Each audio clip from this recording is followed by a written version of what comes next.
Welcome to Fluent Phonics. Today, we will learn how to pronounce the word fool. Fool. Fool. Fool.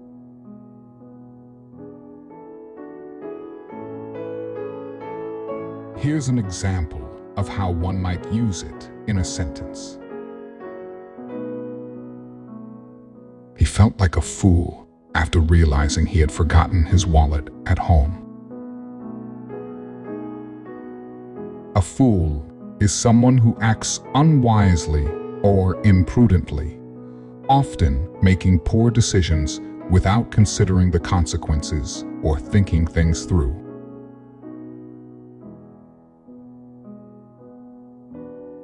Thank you for your time. If you enjoyed this, please like and subscribe for further content.